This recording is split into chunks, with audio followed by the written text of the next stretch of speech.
श्रीमद्भगवद गीता सप्तम अध्याय श्लोक संख्या 15 का नहीं 14 श्लोक संख्या 14 में हम समझ रहे थे जो भगवान ने अपनी माया के विषय में बताया। कौन सी माया? महामाया। तो कल हमने समझा कि भाई हम सबकी पुरानी जैसे भावनाएं जुड़ी हुई हैं, हम तो दुर्गा देवी को ही मानते आ रहे हैं इतने सालों से, बचपन से पहले। अब यहाँ पर हमको पता चला कि ये दुर्गा देवी कौन है? ये भगवान की बहिरंगा शक्ति है, जो कि स्वरूप शक्ति का ही छाया बोली जाती है। स्वरूप शक्ति का अंश है जीव माया और स्वरूप शक्ति की छाया है ये महामाया, जिसके द्वारा ये जगत जो है यहाँ पर जगत का कार्य संभालती है, जगत के जीवों को दंड प्रदान करती है उनके कर्मों के अनुसार। और इसमें देवी का कोई दोष नहीं है, वो तो अपना कार्य कर रही है। इसीलिए अब प्रश्न है कि भाई लास्ट में जाकर के सारा हमने कॉन्सेप्ट समझ लिया कि हम इनको वैष्णव लोग इनको मानेंगे कि नहीं मानेंगे। तो वैष्णव लोग किसी का भी अवज्ञा नहीं करते, वैष्णव सबको मानते हैं, सबका सम्मान करते हैं। ये देवी भी स्वरूप शक्ति का ही, क्योंकि उनकी ही प्रकाश है, इसीलिए इनको भी प्रणाम है वैष्णवों का। लेकिन देखा जाता है कि वैष्णव लोग फिर भी ज्यादा देवियों के मंदिर में जाते नहीं दिखते। क्यों नहीं जाते? इसका उत्तर कल प्रभा आंटी ने भी बताया था कि ये लोग चले गए थे वहां पर। सबसे बड़ा कारण क्या हुआ? ये तो श्रद्धा से ही गए थे, बचपन से मानते हैं, कोई ऐसी बात नहीं है, नवरात्रि भी करते हैं। लेकिन जब वहां गए, वहां देखा बकरे काटे जा रहे थे, तो वहां पर सब इनके पैरों पर खून लग गया। तो इनका मन इतना खराब हुआ कि इनको बिल्कुल भी अच्छा नहीं लगा। अब इसका अर्थ ये नहीं कि ये देवी को मानना बंद कर दिया, उनको प्रणाम करते हैं, लेकिन ऐसी जगह पे जाते नहीं जहां पर इस प्रकार से मार काट हो। तो इसी प्रकार अब देखा जाता है, चलो वहां पर तो ऐसे था, लेकिन फिर भी अन्य अन्य देवियों के मंदिरों में भी देखा जाता है वैष्णव लोग नहीं जाते। उसका उत्तर दे सकता है कोई क्यों नहीं जाते? ज्यादा। हाँ जी, श्रद्धा कम हो जाती है धीरे धीरे मेरे को। किसमें श्रद्धा कम हो जाती है? माता देवी मतलब नहीं, ये तो नहीं है, कुछ और बात है। श्रद्धा तो वैष्णव की होती है। देखो, यथार्थ श्रद्धा जो है वो वैष्णव की रहेगी। जो वैष्णव है उसकी श्रद्धा कभी कम नहीं होती किसी के प्रति, क्योंकि उसको पता है ये मेरे प्रभु के प्रकाश हैं सारे, ये हमें जल्दी भगवान से मिलाने वाले हैं, इनका भगवान से संबंध है। हाँ जी, सनातन प्रभु जी आप बताइए। ये कह रहा था कि हमारी श्रद्धा जो भगवान के प्रति है, उस श्रद्धा में हम कोई विचलित ना हो कि हम माता की भी अगर प्रणाम करें या हनुमान जी को भी प्रणाम करें तो हमारी श्रद्धा कहीं उधर भी कोई डाइवर्ट ना हो। इसलिए हम उनको सम्मान करते हैं, हम उनका कोई तिरस्कार नहीं करते, हम उनका सम्मान करते हैं। अगर हम जैसे कभी मंदिर में जाते हैं हमको प्रणाम जरूर करेंगे, पर हम स्पेशल कभी नहीं जाएंगे, ताकि हमारी जो श्रद्धा है एक तरफ एक निष्ठ रहे। देखिए ये बात है, लेकिन समझो इसको अच्छे से समझना पड़ेगा। कई बार क्या होता है, शुरू का जो वैष्णव होता है, जो वैष्णव मार्ग में जुड़ा है ना, वैसी बातें कर करके दूसरे व्यक्ति को ऐसे लगने जाता है पता नहीं क्या हो गया। हाँ जी कंचन दीदी आप बताइए। जैसे वहाँ पर जो प्रसाद वगैरह मिलता है तो हमें बिना भगवान को भोग लगे कुछ भी ग्रहण नहीं करना पड़ता। तो वो भी एक कारण होता है कि आप जाएंगे तो फिर लेंगे, फिर उसका अपमान करेंगे, इधर रखेंगे उधर रखेंगे, तो फिर लगता है कि जब और हृदय से तो वैसे हम सोचते राधा रानी को प्रणाम कर लिया तो जल में पानी दे दिया तो सबको दे दिया, तो इसलिए हर जगह जाने का फिर मन नहीं करता है। बिल्कुल। लेकिन अगर हमें रास्ते में पड़ जाए मंदिर तो, या फिर हम कहीं जा रहे हैं और सब लोग हमारे साथ वैसे वाले लोग हैं, हमें कहीं चलो भैया चलो, तो फिर हम क्या जाएंगे कि नहीं जाएंगे? ये सारी चीजें क्लियर होनी चाहिए सबको। जाएंगे प्रभु जी से जाएंगे। हाँ, तो इसको देखो, इसको ऐसे समझना है, ये ऐसे नहीं है। जैसे देखो, ये नहीं कहा जा रहा कि हम प्रणाम नहीं करेंगे, या हम वहां पे क्या होता है, जैसे मंजरी दीदी ने उत्तर दिया ना कि भाव का डिफरेंस है। वैष्णव का भाव क्या है? वैष्णव का भाव है मुझे इस संसार से पार जाना है, मुझे भगवान की सेवा प्राप्त करनी है। वैष्णव हो चुका है वो जीव। वैष्णव तो आत्मा, सभी जीव आत्माएं वास्तव में वैष्णव ही है, क्योंकि सभी भगवान की शक्ति से प्रकट है और भगवान शक्ति और शक्तिमान में अभेद है, वो बात सही है। इसीलिए वैष्णव को यथार्थ ज्ञान है, उनका जो श्रद्धा है वो यथार्थ श्रद्धा है। उनकी श्रद्धा देखो, समझो इस बात को, असली शाक्त वैष्णव ही है। जिनको लगता है ना हम देवी को मानते हैं, हम शाक्त हैं, वो शाक्त नहीं है। इसका उत्तर देखते हैं कौन देता है। जिनको लगता है कि हम शाक्त हैं वो शाक्त नहीं है, असली शाक्त वैष्णव ही है। बताओ इसका उत्तर। ये जैव धर्म में बाबा जी महाराज ने क्लियर कर दिया बिल्कुल कि असली शाक्त वैष्णव है। जो अपने आप को शाक्त कहता है और विष्णु को नहीं मानता वो शाक्त नहीं है, क्यों?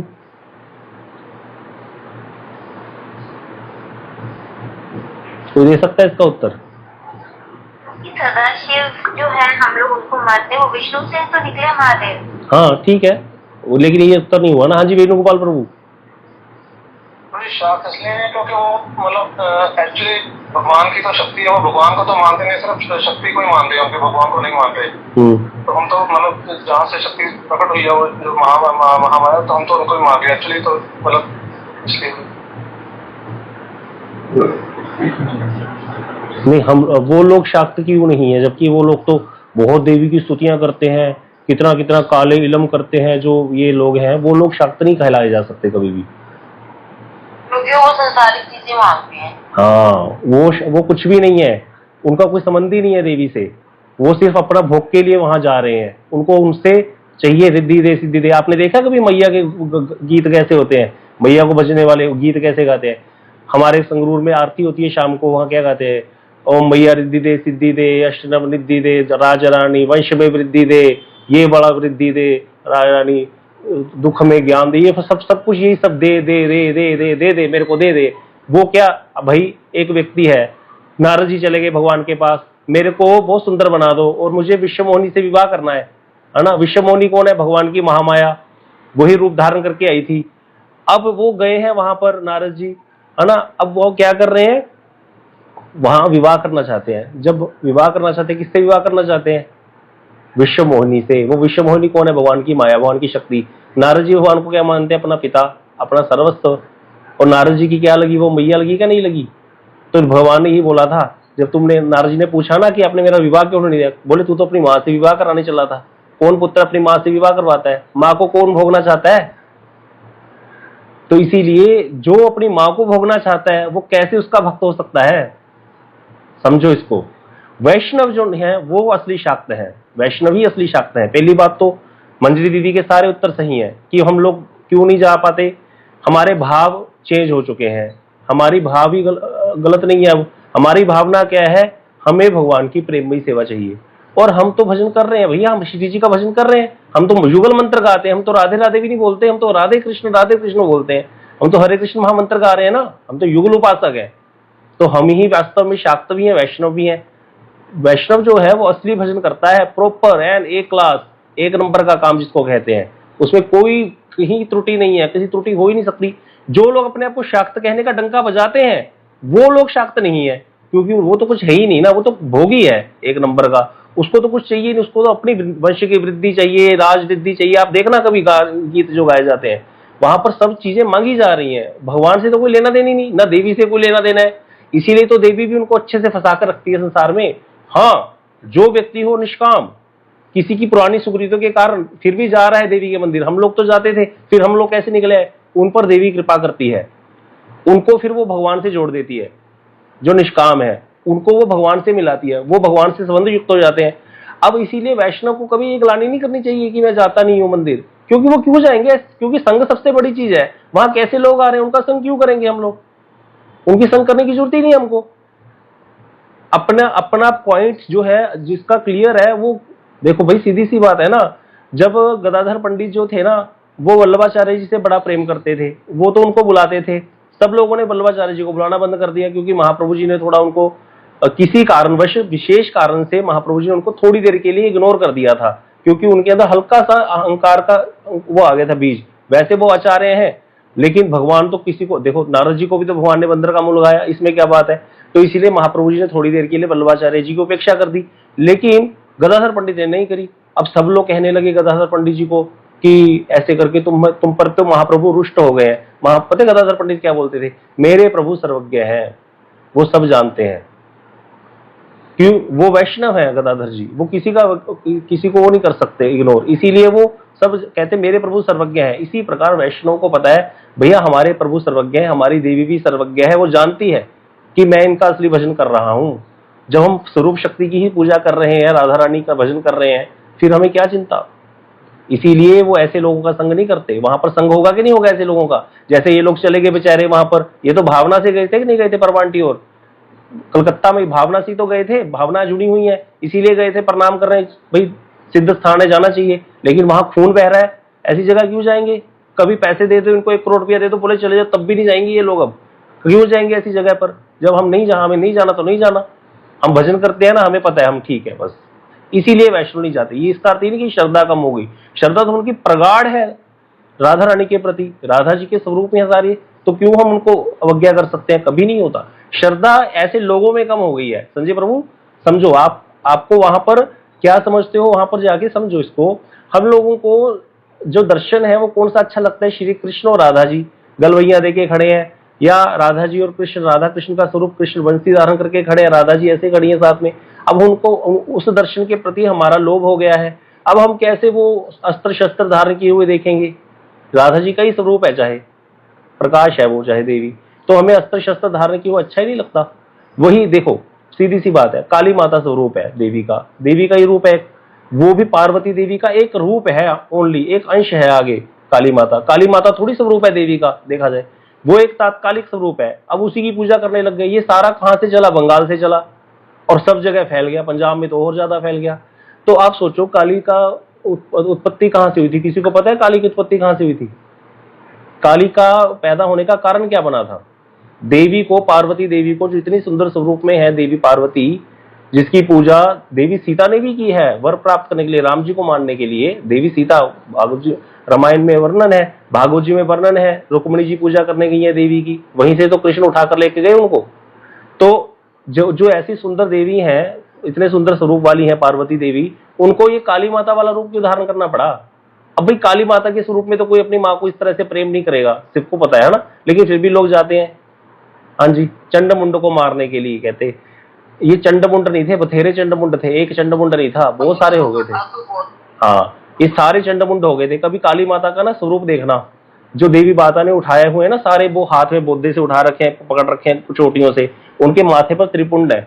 पुराने कभी किसी को चित्र देखना, अभी आजकल तो AI से कुछ भी बना देता है, कभी वो धरपुंड नहीं देखोगे। जिन्होंने देवी ने जिसके बोद्धे पकड़े हुए हैं ना सर पे, जिनको मार के चली है, वो इतने भयंकर हो गए थे, मायावादी इतने बढ़ गए थे, पाखंड करते थे जो धर्म के नाम पर, बलियां देना, सब कुछ करना।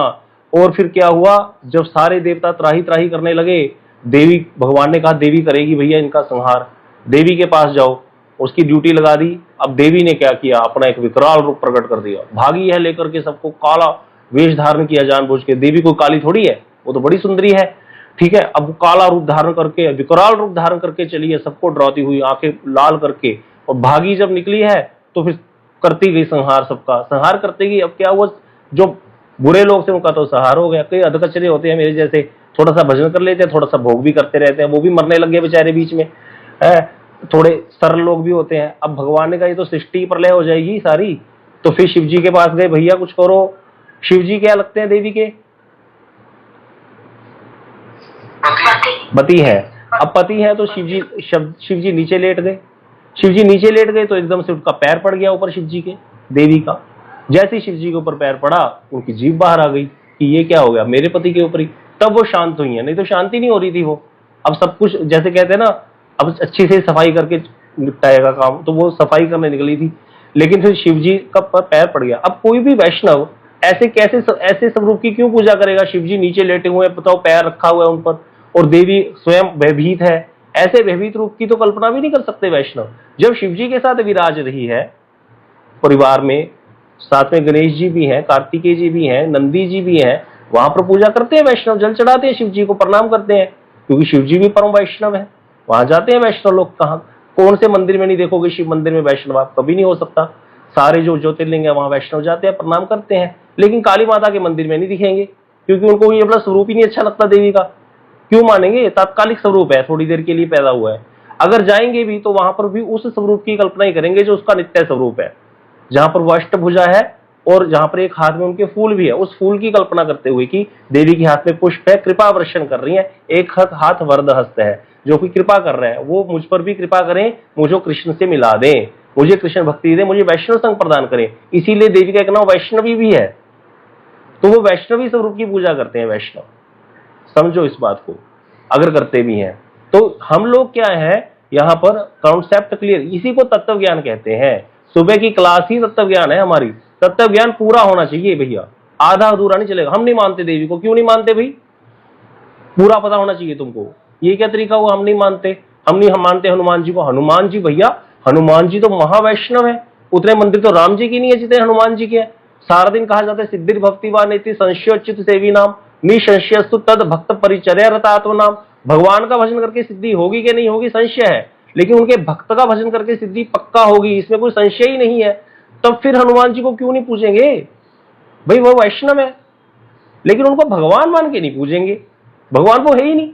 हनुमान जी को सेपरेटली भोग नहीं लगाएंगे, वो लगाते ही नहीं है। अरे हनुमान जी को कल्पना भी कर सकते हैं वो अकेले भोग खा ले, हमारी तरह थोड़ी है, हम तो जो आता है ठूस लेते हैं रास्ते में जाते हुए। हनुमान जी कभी नहीं खाते ऐसे, वो तो प्रभु को दे बगैर खाते ही नहीं है, वो तो प्रसाद ही पाते हैं, वो खा ही नहीं सकते, जितना मर्जी देते रहो तुम। कर्मी लोग जाते हैं मंगलवार को हनुमान जी के मंदिर, अगर पंडित वहां के, हमने तो देखा है भैया संगरूर में, पंडित हमारे वहां पे जो अच्छे जानने वाले शास्त्रों को पंडित है, वो कभी हनुमान जी को ऐसे भोग नहीं लगाते।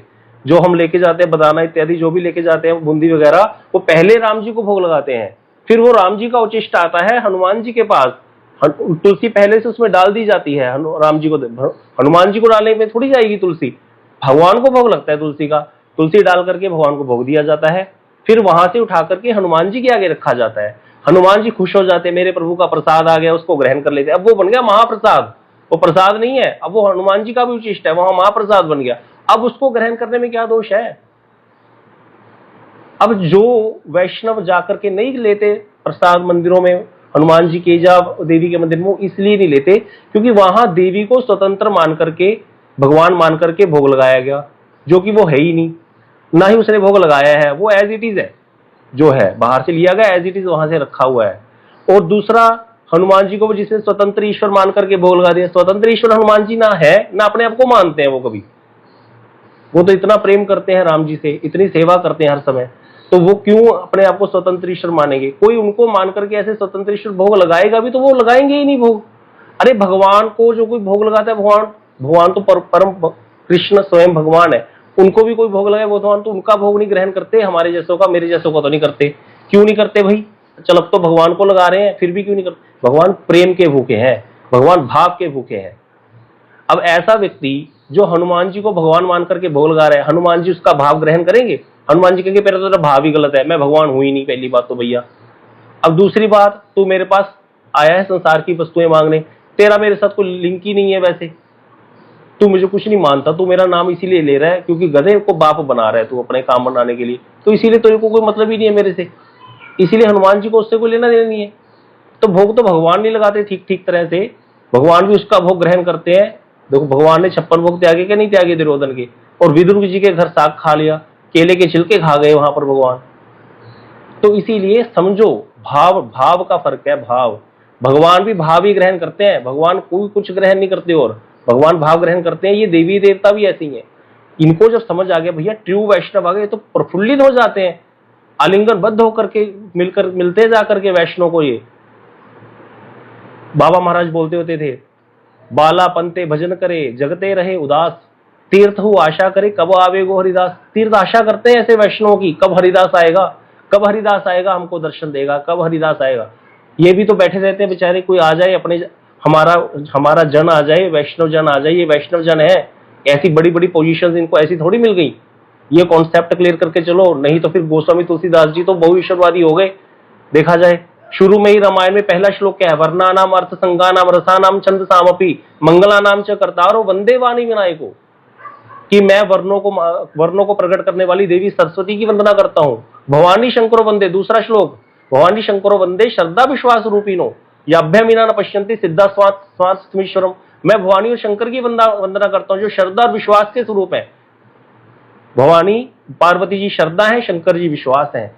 बिन विश्वास भक्ति नहीं, तेही बिन द्रवी ना राम। कितनी महिमा गाई गई है। इसका मतलब तो गोस्वामी जी बहुईश्वरवादी हो गए। बहुईश्वरवादी है वो क्या, स्वयं पार्वती जी आकर के भोजन देके जाती थी, सुना है ना कथा, शाम को जो कथा सुनी थी गोस्वामी जी की, स्वयं पार्वती जी आके भोजन करा के जाती थी। उनको 2 साल तक पार्वती देवी ने पालन किया है। जिसका स्वयं पार्वती देवी ने पालन किया होगा, कैसे भक्त बने होंगे वो। शंकर जी ने स्वयं रामचरितमानस रच के लिख रखा था, उनको प्रदान किया उनके गुरु के माध्यम से। कितनी बड़ी बात है, कितनी कृपा है। तो इसीलिए कभी ऐसे नहीं समझना, हाँ कोई बिल्कुल पक्का है भगवान को ही मानता है वो वैसे ही किसी को आगे नहीं रख रहा पा रहा, वो कोई दोष नहीं है उसमें, लेकिन ये नहीं है कि अवज्ञा करेगा। अवज्ञा बहुत भयंकर है भैया। यहाँ पर ये इसको बाबा महाराज समझाते हैं, हमको ये वैष्णवी माया है, जो वैष्णव में ही बरतती है सिर्फ, कि हम उसको नहीं मानते, हम उसको नहीं मानते। मानते भैया हम सबको हैं, लेकिन हमारा यथार्थ मानना है, तत्व ज्ञान के थ्रू मानना है। हमारा मानना कोई ऐसी नहीं है, ऐसी किसी को मानने लग गए, थोड़ा सा काम निकलवाना था वो उनकी पूजा करने लग गए, ये कोई तरीका नहीं है जैसे संसारी लोग करते हैं। लाइसेंस बनवाना है तो डीटीओ साहब कैसे लिंक निकालो डीटीओ साहब से। बाद में अब घर की रजिस्ट्री करानी तो तहसीलदार के पीछे पड़ गए, उसका फैमिली रिलेशन बनाने लग गए। ये कोई तरीका थोड़ी होता है। उसको भी पता है ये टेम्परेरी आया मेरे पास, तहसीलदार को भी पता है मेरा इससे लेना देना क्या है, अपने पैसे बचाने के चक्कर में है। तो इसी प्रकार हम लोग संसारी जब है, बिजनेस नहीं चलता यहाँ, ठीक है ना। तो भगवान के भक्त जो है वो भगवान की सेवा प्राप्त करने के लिए भजन करते हैं भगवान का, और बाकी जितने देवी देवता हैं उनका तत्व जान करके तत्वतः उनको भी मानते हैं इस प्रकार से कि भैया आप वैष्णव हो, हम पर कृपा करो, हमें शक्ति दो, हमारे अर्थों का नाश करो, हम भी यथार्थ रूप में भगवान का भजन कर सके। आपको भगवान ने इतनी पावर दी है, हमको भी भजन में लगाओ, बस इतनी सी बात है। कोई हनुमान जी का अवज्ञा नहीं करती, किसी की अवज्ञा नहीं करते। हनुमान जी अवज्ञा करने वाला तो कभी बढ़ ही नहीं सकता भक्ति में, चाहे वो कृष्ण भक्त हो चाहे राम भक्त हो। हनुमान जी के केस में तो कृष्ण भगवान ने भी दिखा दिया था, गरुड़ जी जैसे, गरुड़ जी को भेज दिया था द्वारका से भगवान ने, वहां पर एक बंदर रहता है, हनुमान उसको बुला कर लाओ मुझे कुछ काम है। गरुड़ जी गए बुलाने, हनुमान जी कहते भाई बूढ़ा हो गया हूं, मेरे को थोड़ा हिला दो। हनुमान जी को पूंछ भी नहीं हिला पाए थे गरुड़ जी महाराज। गरुड़ जी को थोड़ा वो हो गया था, मैं उड़ के कितनी जल्दी ले जाता हूं भगवान को। लेकिन फिर हनुमान जी, पहले तो सुना है कि हनुमान जी गए ही नहीं, पहले तो उन्होंने कहा आपको द्वारकाधीश ने बुलाया है, तो गए ही नहीं हनुमान जी। वो वापस चले गए, बोले वो तो आए ही नहीं। ठाकुर जी हंसने लगे, बोले उनको जाके बोलो आपको सीताराम जी ने बुलाया है, बड़ी सेवा है, कुछ कार्य है। जब ऐसे जाकर बोला तो वहां पर वो एकदम से उठ करके भाग गए। तो ये तो उनकी इष्ट निष्ठा दिखाई। यहाँ पर ये नहीं समझना चाहिए कि कभी हनुमान जी को कृष्ण जी बुलाएंगे तो वो आएंगे नहीं, ये एक लीला दिखा रहे हैं